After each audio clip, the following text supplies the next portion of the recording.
لله رب العالمين والصلاة والسلام على سيد الأنبياء والمرسلين نبينا محمد وعلى آله وصحبه أجمعين ومن تبعهم بإحسان إلى يوم الدين۔ ناظرین کرام، مجلس مذاکرہ کے پروگرام میں آپ سب کا استقبال ہے۔ السلام علیکم ورحمۃ اللہ وبرکاتہ۔ آج کا موضوع ہے اتحاد امت، فریضہ اور تقاضے۔ آج کے پروگرام میں شریک مذاکرہ ہیں فضیلت العلام ڈاکٹر وسیع اللہ محمد عباس حفظہ اللہ، مدرس مفتی مسجد حرام مکہ مکرمہ اور پروفیسر ام القریٰ یونیورسٹی مکہ مکرمہ، اور مولانا عبداللہ مدنی جھنڈا نگری، صدر مرکز توحید اور نائب صدر نیشنل مسلم فورم نیپال،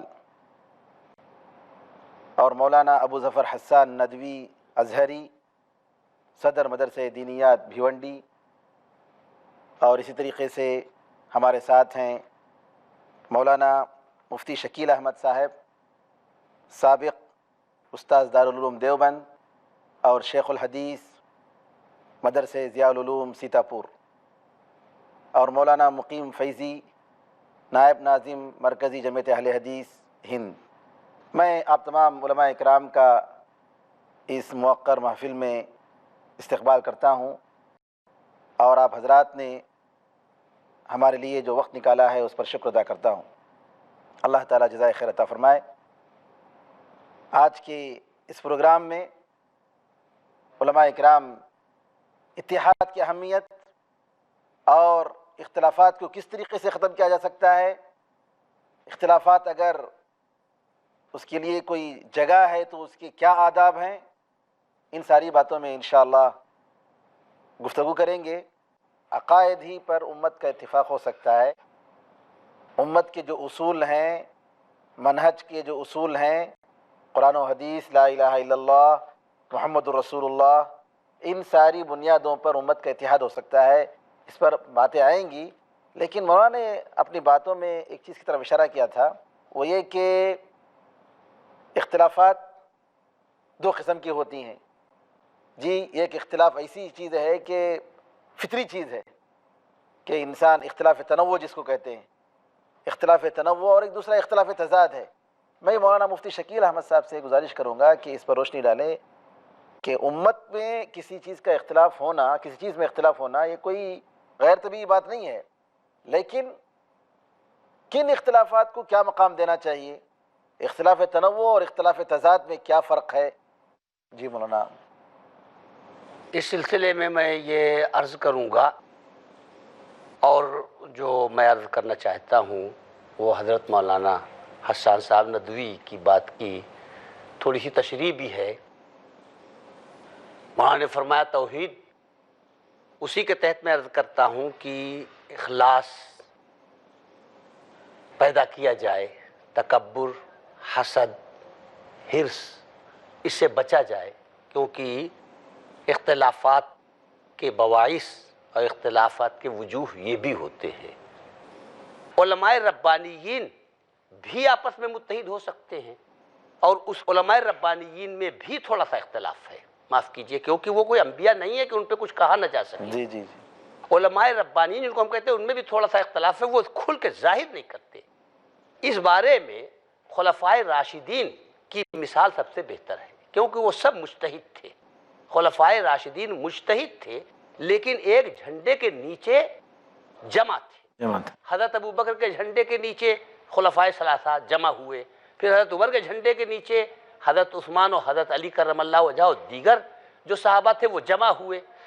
تو جمع کی وجہ کیا؟ نقطہ وہی جو مولانا نے فرمایا، میں نے عرض کیا کہ میں تو مولانا کی بات کی ایک تشریح کر رہا ہوں توحید کی بنیاد پر۔ رائے مسائل میں ان میں بھی مختلف ہوتی تھی، تو میں یہ عرض کر رہا تھا کہ ہمارے علماء اور بڑے بڑے علماء خلفائے راشدین کے طرز عمل سے سبق لے کہ خلفائے راشدین میں بھی رائے کا اختلاف ہوتا تھا، مگر لتکون کلمۃ اللہ ہی العلیٰ، کہ اللہ کا کلمہ سربلند ہو جائے، کتاب و سنت کی بات بالا رہے، اس کے تحت میں سب متحد تھے۔ سبحان اللہ، بہت خوب۔ تو یہ چیز اگر پیدا ہو جائے، آیت سے یا ایھا الذین آمنوا اطیعوا اللہ واطیعوا الرسول واولی الامر منکم فإن تنازعتم فی شیء فردوہ الی اللہ والرسول، کہ اگر نزاع اولو الامر کی بھی اطاعت کرو، پھر اگر نزاع پیدا ہو تو اللہ اور رسول کی طرف لوٹاؤ. تو اس کا مطلب یہ ہے کہ کتاب و سنت سے تو اختلاف نہیں پیدا ہوتا، ورنہ پھر اسی کی طرف لوٹانے کے کیا معنی ہے؟ کتاب و سنت سے اختلاف جو ہے کتاب و سنت سے باہر اولو الامر کی رائے میں اور ان کی خواہشات میں یا ان کے میلانات اور اذواق اور فہم کے اختلاف کی وجہ سے پیدا ہوتا ہے. تو اگر یہ چیز ہم احساس کر لیں کہ جب اختلاف پیدا ہو تو سمجھ لینا چاہیے کہ ضرور ہماری کوئی خواہش گھس گئی ہے. جی اس وقت جو مولانا نے فرمایا بھائی توحید کے نقطے کے تحت میں جس میں زیادہ سے زیادہ ہمارے توحید کی حفاظت ہے، آ جائیں اس کے تحت میں، اپنے قول کو صحیح مانتے ہوئے بھی معاہد کے جھنڈے کے نیچے آ جائیں. آپ نے ایک اہم نقطے کی طرف اشارہ کیا، وہ یہ کہ صحابہ رضی اللہ عنہ اجمعین کے زمانے میں دین کے نام پر، دعوت کے نام پر، زہد و تقوی کے نام پر جماعتیں نہیں تھیں، فرقہ بندیاں نہیں تھیں. صحابہ رضی اللہ عنہ اجمعین سب کے سب ایک ہی جماعت، ان میں کسی قسم کا اس قسم کا، حالانکہ مسائل اور فروعی مسائل میں اختلافات موجود تھے. ابوبکر رضی اللہ تعالیٰ عنہ اور عمر رضی اللہ تعالیٰ عنہ، اسی طریقے سے عمر رضی اللہ تعالیٰ عنہ، علی رضی اللہ تعالیٰ عنہ اور عثمان رضی اللہ تعالیٰ عنہ، آپس میں اختلافات تھے فقہی مسائل میں، بعض فقہی مسائل میں، لیکن اس کے باوجود عمر رضی اللہ تعالیٰ عنہ کے نام سے کوئی جماعت نہیں تھی، ابوبکر صدیق رضی اللہ تعالیٰ عنہ کے نام سے کوئی جماعت نہیں تھی، جیسا کہ آج کل دینی جماعتیں جو موجود ہیں. میں مولانا مقیم فیضی صاحب سے گزارش کروں گا کہ اس نقطے کو، جو کہ بہت اہم نقطہ ہے کہ صحابہ رضی اللہ تعالیٰ اجمعین کے درمیان دین کے نام پر کوئی اختلاف نہیں تھا، کوئی جماعت بندی نہیں تھی، کوئی فرقہ بندی نہیں تھی، ذرا واضح فرمائیں. الحمدللہ رب العالمین والصلاة والسلام علی نبینا محمد وعلی آلہ وصحبہ اجمعین، اما بعد. سب سے پہلے تو یہ بات کہ سب سے بڑا مطلوب توحید کے بعد مسلمانوں میں اجتماعی اعتبار سے اتحاد ہے، اللہ اکبر. اور اللہ تبارک و تعالیٰ اس کو اپنی بڑی نعمت قرار دیا ہے. اذکروا نعمت اللہ علیکم اذ کنتم اعداء فألف بین قلوبکم فاصبحتم بنعمتہ اخوانا، کہ اللہ کی اس نعمت کو یاد کرو کہ جب تمہارے درمیان اختلاف تھا، نزاعات تھے، اللہ تبارک و تعالیٰ نے تم کو جوڑ کے بھائی بھائی بنا دیا. تو اللہ تبارک و تعالیٰ کا سب سے بڑا مطلوب یہ ہے کہ مسلمان متحد رہیں.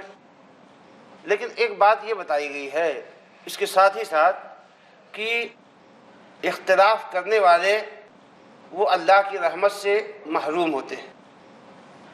وہ کیا ہے کہ لا یزالون مختلفین الا من رحم ربہ. اللہ تعالیٰ نے فرمایا کہ لوگ اختلاف کرتے رہیں گے سوائے ان کے جن پر تیرے رب کی رحمت ہے. تو گویا جن کے اوپر رحمت ہے وہ اختلاف نہیں کرتے ہیں. اختلاف نہیں کرتے مطلب اختلاف کہاں مذموم ہو جاتا ہے؟ جہاں اللہ تعالیٰ کا حکم واضح ہو، جہاں نبی صلی اللہ علیہ وسلم کا حکم واضح ہو، جہاں امت کا اجتماع ہو چکا ہو. تو ان مسائل میں اگر کوئی آدمی اختلاف کرتا ہے تو وہ انتہائی مذموم ہے، اور اس کی مذمت سبھی لوگوں نے کی ہے. یعنی کتاب اللہ میں مذمت موجود ہے، سنت رسول اللہ میں موجود ہے، اقوال صحابہ میں، اقوال ائمہ میں، ہر جگہ اس کی مذمت موجود ہے.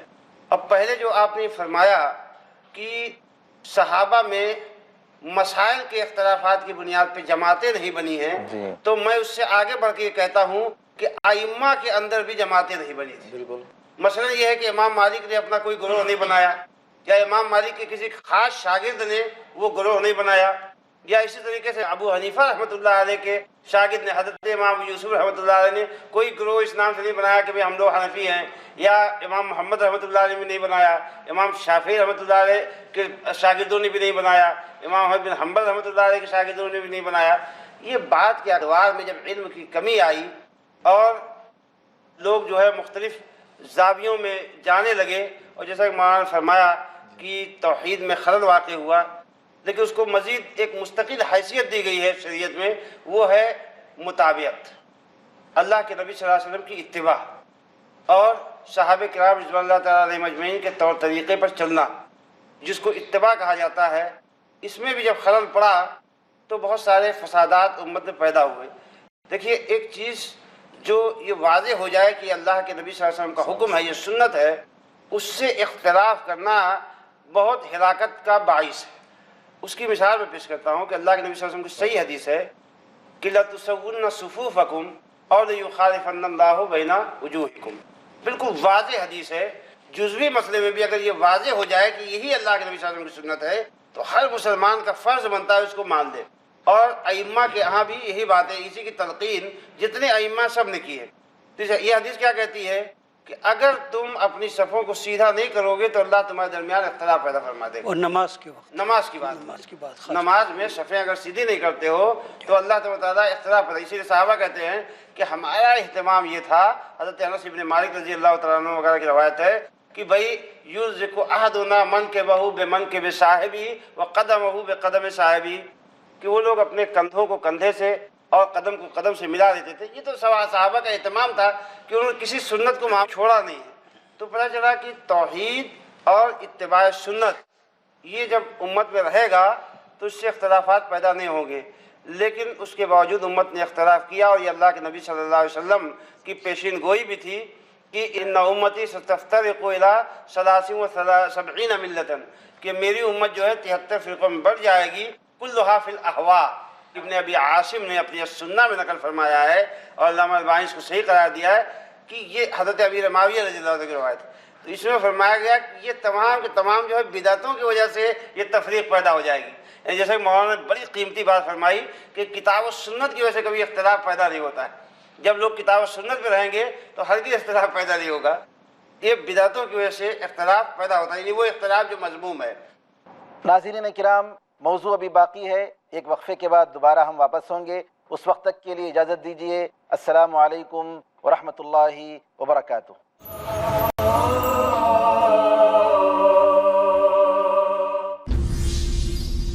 وحدانیت کی علانیہ حمایت، شرک و ضلالت کی پرزور مذمت۔ السلام علیکم ورحمۃ اللہ وبرکاتہ۔ ناظرین کرام، اتحاد امت فریضہ اور تقاضے کے موضوع پر گزشتہ حلقوں میں بہت ساری باتیں آئی ہیں، اور اسی موضوع کو جاری رکھتے ہوئے میں مولانا مقیم فیضی صاحب سے گزارش کروں گا کہ اس نقطے کو، جو کہ بہت اہم نقطہ ہے کہ صحابہ رضی اللہ تعالیٰ اجمعین کے درمیان دین کے نام پر کوئی اختلاف نہیں تھا، کوئی جماعت بندی نہیں تھی، کوئی فرقہ بندی نہیں تھی، ذرا واضح فرمائیں۔ اب رہی بات کہ بھی ائمہ میں بھی اختلاف پیدا ہو گیا یا صحابہ میں پیدا ہو گیا، اس کی بہت وجوہات ہیں۔ اللہ جزائے خیر دے امام ابن تیمیہ رحمۃ اللہ علیہ کو کہ انہوں نے بڑی اچھی کتاب لکھی ہے رفع الملام عن الائمۃ الاعلام، اس میں بڑی وجوہات بتائی ہیں کہ بھئی ائمہ جو اختلاف کرتے ہیں یا صحابہ کے درمیان جو اختلاف پیدا ہوا اس کی وجوہات کیا تھی۔ دیکھیے، صحابہ کے اور بعد کے لوگوں کے اختلاف میں دو بنیادی فرق تھے، ایک تو سبب کا ہی فرق تھا، دوسرے نتائج کا ہی فرق تھا۔ سبب کا فرق یہ تھا کہ ان کو جب نصوص نہیں ملتے تھے تب ان کے یہاں اختلاف ہوتا تھا، اور بعد کے لوگوں نے اختلاف مختلف وجوہات کی بنیاد پہ کرنا شروع کیا۔ یہ وجہ نہیں تھی کہ ان کو نص نہیں ملا، نص ملنے کے باوجود اختلاف کرتے، اور نتیجے میں فرق یہ ہے کہ بعد کے لوگ جزوی مسائل میں گروہ بنا لیتے ہیں، حزبیت پیدا کر لیتے ہیں، اور تعصب اور نفرت ان کے یہاں پیدا ہو جاتی ہے۔ جبکہ صحابہ میں اس کی ایک مثال پیش کرتا ہوں، اس پہ آپ غور فرمائیں کہ حضرت عبداللہ ابن مسعود رضی اللہ تعالیٰ عنہ منی میں تشریف لائے تو حضرت عثمان غنی رضی اللہ تعالیٰ عنہ نے منی میں 4 رکعت پڑھی، جبکہ معمول نبی کائنات علیہ السلام کا 2 رکعت کا تھا۔ حضرت ابو بکر صدیق رضی اللہ تعالیٰ عنہ کا 2 رکعت کا تھا، حضرت عمر فاروق رضی اللہ تعالیٰ عنہ کا 2 رکعت کا تھا۔ لیکن حضرت عثمان غنی رضی اللہ تعالیٰ نے اپنے اجتہاد سے 4 رکعت پڑھی، تو حضرت عبداللہ ابن مسعود رضی اللہ تعالیٰ نے فتویٰ دیا کہ یہ درست نہیں ہے، 2 ہی رکعت پڑھنا چاہیے، یہی سنت ہے۔ حضرت عبداللہ ابن عمر وغیرہ کا فتویٰ اسی طرح تھا، لیکن حضرت عبداللہ ابن مسعود باقاعدہ حضرت عثمان غنی کے پیچھے نماز پڑھتے تھے، 4 رکعت پڑھتے تھے۔ لوگوں نے پوچھا کہ حضرت ایک طرف آپ فتویٰ 2 رکعت کا دیتے ہیں اور دوسری طرف 4 رکعت کے پیچھے پڑھتے ہیں۔ کہا کہ فتویٰ میرا صحیح ہے، ولکن الخلاف شر، لیکن اختلاف کیا ہے، بہت بری چیز ہے۔ تو یہ صحابہ کا فہم تھا کہ وہ مسائل میں اگر مختلف ہوتے تھے تو بھی ان کے ہاں یعنی حزبیت اور تعصب نہیں ہوتا تھا۔ جزاکم اللہ خیراً۔ مفتی صاحب سے ایک فتویٰ پوچھنا چاہ رہا ہوں۔ جی جی، مولانا نے ابھی انس رضی اللہ تعالیٰ عنہ کی حدیث کا حوالہ دیا کہ صف میں کھڑے ہونے سے جی محبت پیدا ہوتی ہے اور اتحاد اتفاق ہوتا ہے، اور اگر صف میں ہم پیر سے پیر اور کاندھے سے کاندھا نہیں ملائیں گے، حدیث میں آتا ہے کہ اللہ تعالیٰ جی دلوں میں پھوٹ ڈال دے گا۔ بعض لوگ جو سمجھتے ہیں کہ صف میں پیر ملانا جرم سمجھتے ہیں یا سنت کے خلاف سمجھتے ہیں، یہ سمجھ میں نہیں آیا کہاں سے یہ بات آئی ہے، ذرا آپ اس کے بارے میں بتائیں گے؟ یوں تو جو حضرات پیر سے پیر نہیں ملاتے جی وہ بھی تسویہ صفوف کو ضروری قرار دیتے ہیں، جی، اور نہیں اس کی کوئی دلیل ہے کیا کہ پیر سے پیر نہیں ملانا چاہیے، یا پیر رکھنے کا کوئی مقدار ہے کہ آپ جو ہے اتنا ہی رکھنا چاہیے کہ آپ کا پیر بالکل سمٹ جائے اور دوسروں کے ساتھ آپ پیر ملا کر نہیں رکھ رہے ہیں؟ اس کا کیا سبب ہے اس کا؟ کاندھے سے کاندھا ہم نے دیکھا بعض بزرگوں کو کہ وہ اعلان کرتے ہوئے کاندھے سے کاندھا ملا رہے اور ایڑی سے ایڑی ملی رہے، یہ تو میں نے ان کو کہتے ہوئے سنا ہے۔ جی اب یہ جو ملانے کی جو کیفیت ہے، ملانے کا جو طریقہ ہے، اس میں تھوڑا سا میرا خیال ہے کچھ اختلاف آ گیا ہے، یعنی تھوڑا فرق آ گیا ہے۔ وجہ یہ ہے اصل روایت جو جی وہ یہ کہ حضرت انس رضی اللہ تعالیٰ عنہ کسی دوسری مسجد میں کسی قوم کی قبیلہ کے کسی قبیلے کی مسجد میں انہوں نے صلاۃ پڑھی، امام نے صلاۃ پڑھ لینے کے بعد حضرت انس سے پوچھا اللہ کے رسول کے ساتھی، ہماری صلاۃ اور آپ کی جو پیارے رسول کے سامنے صلاۃ تھی، آپ کے ساتھ جو صلاۃ تھی، اس میں کیا فرق آپ نے دیکھا؟ تو کہتے ہیں لا اجد شیئا الا انکم لا تقیمون الصفوف، اللہ تعالیٰ نے اور پیارے رسول نے اقامت الصفوف، صفوں کو سیدھی کرنے کا اور ٹھیک کرنے کا حکم دیا ہے۔ تمہاری صلاۃ اور ہماری صلاۃ میں اتنا فرق ہے کہ تم صفوف کی اقامت اور صفوف کو سیدھی نہیں کرتے ہو۔ تو اس پر انہوں نے یہ پڑھا کنا نلزق الکعب بالکعب والمنکب بالمنکب، ہم پیارے رسول کے زمانے میں ٹخنے سے ٹخنے اور موڑھے سے موڑھے ملاتے تھے۔ آگے انہوں نے دیکھی کیسا تھوڑی ہی مدت میں پیارے رسول کے بعد بہت سی سنتوں میں کمزوری آئی، انہوں نے اشارہ کیا وَلَوْ فَعَلْتَ بِأَحَدِهِمُ الْيَوْمَ لَنَفَرَ مِنْكَ كَالْبَغْلِ الشَّمُوسِ، آج ایسی حالت ہے کہ اگر کسی کے ساتھ ایسا کرو تو بھڑکیلے خچر کی طرح بھاگے گا تم سے، یعنی اپنے پیر نہیں ملائے گا۔ لیکن حقیقت یہ ہے کہ دوسری بات اگر دیکھیں، وجہ میں جہاں تک سمجھتا ہوں کہ احادیث رسول کے نہ پڑھنے کی بنا پر بعد کے متاخرین نے یہ بات کہی ہے، ہم نے بہت ڈھونڈا اس کو، یعنی حنفی مذہب کی پرانی کتابوں میں جہاں کی بڑی سختی اس میں برتی جاتی ہے، کہیں نہیں ملا کہ نہیں پیر سے پیر نہ ملائے جائیں، لیکن متاخرین نے اس کو رواج دیا۔ یہ چیز یقیناً سنت رسول دوسری سنت کے خلاف ہے۔ پیارے رسول فرماتے ہیں کہ تراسو، آپ کہتے تھے استو، ٹھیک ہو جاؤ، تراسو یعنی ایک دوسرے سے مل جاؤ، جیسے رس کہتے ہیں ایک اینٹ کو بنیان مرصوص، ایک اینٹ کو دوسری اینٹ کے ساتھ جوڑا جائے، اگر الگ رہے تو کمزور رہے گی۔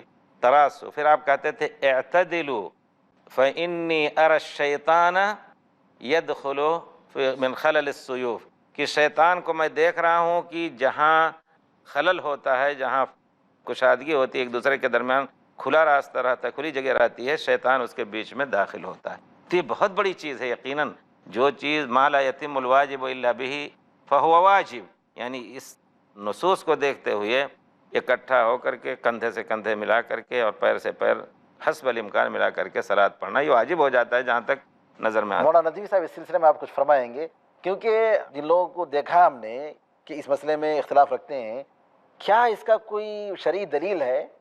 یعنی کس وجہ سے ان لوگوں کا خیال یہ ہے کہ دونوں پیر کے درمیان اتنا فاصلہ ہونا چاہیے، اور چاہے آپ کے پڑوس میں جو صاحب کھڑے ہوتے ہیں ان کے ساتھ پیر ملے یا نہ ملے، اس کی کوئی پرواہ نہیں؟ اس سلسلے میں کہیں قول امام بھی نظر نہیں آیا، نہیں آیا۔ قول امام اگر ہو کہ بھئی اس طرح سے، اسی لیے ہم نے سوچا کہ آپ لوگ عالم ہیں۔ علماء کرام موجود ہیں، ان سے استفادہ کرنے اس مسئلے میں کوئی دلیل ہو یا کوئی سبب میں ہو۔ ایک بات جو کہنا چاہوں گا وہ ذرا سا سخت بات ہوگی، میری سب کے لیے سخت ہوگی۔ جی دیکھیے میں کہتا ہوں، یہ جب سے فقہ کے اسکول بنے ہیں جی اور اعمال شرعیہ کو خانوں میں بانٹا گیا ہے، جی اس سے نقصان پہنچا ہے۔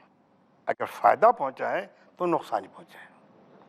فائدہ پہنچا ہے کہ ہم کو وہ بنیادی باتیں معلوم ہو گئیں جن کے بغیر کوئی عمل پورا نہیں ہوتا۔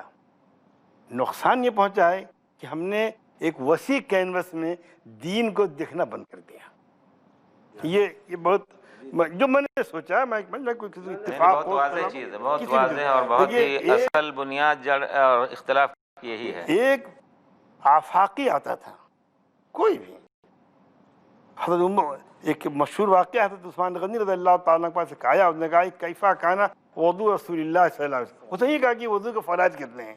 ہم آج پڑھتے ہیں تو ہم کو فرائض بتائے جاتے ہیں، یہ فرض ہے، اتنی سنتیں ہیں، ہم تو انہوں نے کہا ٹھیک ہے بیٹھ جا، میں کو بتاتا ہوں.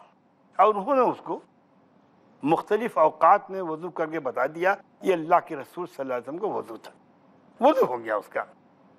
تو اگر دین کو اس انداز سے سمجھایا جاتا یا اس کی حد بندی کرنے کے بعد فرائض و وجوب اور اس کے مستحبات اور نوافل سب بیان کرنے والی یہ باتیں بتائی جاتی ہیں حاجی صاحب اپنی جگہ پہ اہم ہے. تو یہ چیزیں نہیں آتی. دیکھیے شاہ ولی اللہ رحمۃ اللہ نے حجت البالغہ میں بڑی اچھی طرح اس کا ذکر کیا. اب دیکھیے آپ نے جو بات کہی کہ ہم نے دیکھا نہیں فوق، آپ نے بہت صحیح بات کہی. کیوں نہیں نظر آیا؟ اس لیے نظر نہیں آیا کہ یہ مسئلہ بن نہیں سکا. اگر یہ مسئلہ بنا ہوتا تو اس کا جواب ملتا آپ کو. اور مسئلہ اسی لیے نہیں بن سکا کہ جو ڈھانچہ ان لوگوں نے طے کیا تھا اس میں چیز بیٹھ نہیں پائی. یعنی بالکل میں صحیح بتا رہا ہوں آپ کو. اب یہ ضرورت اس بات کی ہے کہ یہ سوچے بغیر کہ کس کا مسلک کیا ہے، کس کا طریقہ کار کیا ہے، وہ سارے اعمال جو حضور پاک صلی اللہ علیہ وسلم میں ثابت ہیں اور جو اس دائرے میں نہیں ہے. مثال ایک بتاؤں، ہمارے یہاں حنفیوں میں ایک بڑی عجیب چیز ہے کہ میں بھی شامل ہوں اس میں، کہ مغرب کی اذان کے بعد ہم سنتیں نہیں پڑھتے. جی متروک ہو نہیں، اذان کے بعد فوراً اقامت ہو جاتی ہے. یہ نہیں پڑھتے. لیکن اگر ایک شخص چھوڑیے، وہ حنفی شافعی سب کچھ چھوڑیے، ایک شخص اگر یہ جانتا ہے کہ حضور پاک صلی اللہ علیہ وسلم نے پڑھی ہے اور اس زاویے سے اٹھتا ہے، تو میں سمجھتا ہوں کہ وہ کسی بھی بڑے عالم سے بہتر ہے، وہ کہ اس نے نبی کریم صلی اللہ علیہ وسلم کا اتباع کیا ہے. اور میں آپ کو بتا دوں ہندوستان کے بعض حنفی مدارس میں ایسے اساتذہ حدیث ہیں جو یہ عمل کرتے ہیں. کیونکہ حدیث کا رنگ ان پر زیادہ غالب ہے. ہوتا ہے. ہمارے خیال سے میں ایک گزارش کر دوں کہ ان جزوی مسائل کے بجائے، کیونکہ وقت تھوڑا ہے، ایک عام قواعد اختلاف یا صور اختلاف. اب آپ ناظرین کرام کو یہ بھی دے سکتے ہیں، کہہ رہے ہیں کیا بات کر رہے ہیں، اختلاف کی کچھ شکلیں بھی تو آپ سامنے رکھیں. کیا اس میں اختلاف ہے علماء کا یا نہیں اختلاف ہے، یا یہ کہ ایسے بڑے مسائل میں اختلاف ہونے کی وجہ سے پوری امت مختلف ہوگی. ان کا ذکر کریں، ان کا انشاءاللہ زیادہ تو مناسب شیخ رہے گا. ہم کو یہ کہنا چاہیے کہ زیر بحث مسئلہ میں ہمیں اس فکر کو عام کرنا چاہیے کہ مساجد میں امام کی یہ ذمہ داری ہے کہ صفوں کی درستگی کا اہتمام کرے، اور اللہ کے رسول صلی اللہ علیہ وسلم کا جو طریقہ تھا یعنی صلو کما رأیتمونی اصلی، کہ جب تک صفوں کی درستگی کی اطلاع آپ کو نہیں مل جاتی تھی جب تک آپ اللہ اکبر کہہ کے نماز نہیں شروع کرتے تھے. تو اسی فکر نہیں یہ مسئلہ جو زیر بحث ہے اس میں یہ چیز، اور باقی تمام مسائل میں جیسے کہ حضرت مولانا نے فرمایا، بہت ہی خاص بات یہ ہے کہ وہ تہذب کی شکل جو پیدا ہو جاتی ہے اس سے بچنے کی ضرورت ہے. کسی بھی جگہ تہذب کی شکل نہیں پڑے گی. یہ نہیں کہ بھئی فلاں مسلک والے یہ کر رہے ہیں تو میں کسی ایک معاملے میں نہیں، کسی بھی مسئلے میں. جزاک اللہ خیر. میں تمام علماء اکرام کا شکریہ ادا کرتا ہوں. ناظرین کرام، اتحاد امت، فریضہ اور تقاضے، اس موضوع پر اگلی نشستوں میں اور بھی باتیں آئیں گی. دوبارہ ملیں گے انشاءاللہ. السلام علیکم ورحمۃ اللہ وبرکاتہ.